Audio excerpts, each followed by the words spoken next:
Je suis journaliste d'abord, franco-camerounaise ensuite, maman, jeune maman pour poursuivre. Et enfin, j'ai la grande joie aujourd'hui d'être écrivain. J'ai eu la chance de passer mon enfance dans un pays où la télévision n'existait pas encore, le Cameroun. Et j'ai eu la chance d'avoir des parents qui étaient des grands lecteurs, donc qui m'ont très tôt initiée à la lecture. Donc mes souvenirs de lecture vont de L'Enfant Noir, Camara Laye, en passant plus tard par Le Grand Maulne. Ensuite, j'ai eu la chance de vivre en Italie adolescente et j'ai découvert tout l'univers d'Italo Calvino, Le Baron Perché, cet univers un peu fantasmagorique.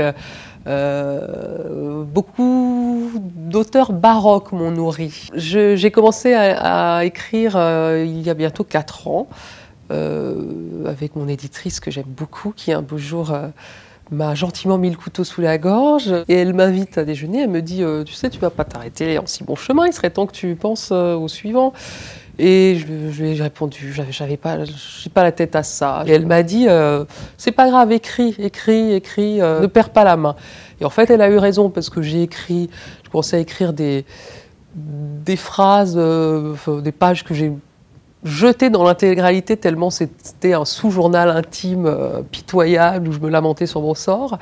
Mais le fait d'écrire m'a permis d'engager une réflexion sur l'identité, sur l'altérité, sur la diversité. Et puis après, sont venus se greffer les ingrédients qui me nourrissent et donc toujours, enfin, mes chevaux de bataille. J'aime parler de l'Afrique, j'aime parler de l'Afrique qui avance. J'aime me poser des questions sur la diversité. Je parle d'ailleurs indirectement des combats auxquels j'ai pu participer en matière de diversité en France. Donc c'est pour ça que c'est un millefeuille. J'ai vraiment le sentiment que j'ai construit ce livre couche par couche. C'est un livre qui parle d'amour, c'est une histoire qui parle de sexe aussi, parce qu'il y a beaucoup de sexe et de passion dans le livre.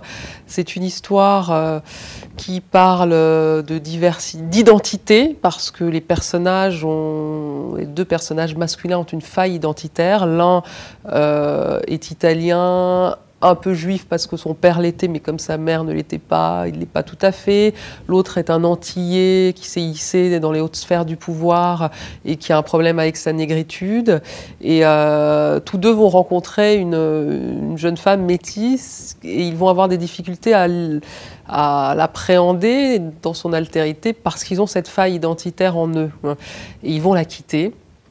Et puis un beau jour, il va se passer... Tous les deux vont vivre un choc. Il va y avoir un choc dans leur existence et ils vont réaliser que finalement, pour renaître, ils ont besoin de cette femme qu'ils ont aimée. Le problème, c'est que cette femme a disparu. Et comme ils la connaissent un peu, ils se doutent bien qu'elle a disparu en Afrique et ils vont partir sur ses traces en Afrique. Et donc, il y a de l'aventure, du danger, du suspense et il y a un petit bouquet final que je ne vous dévoilerai pas.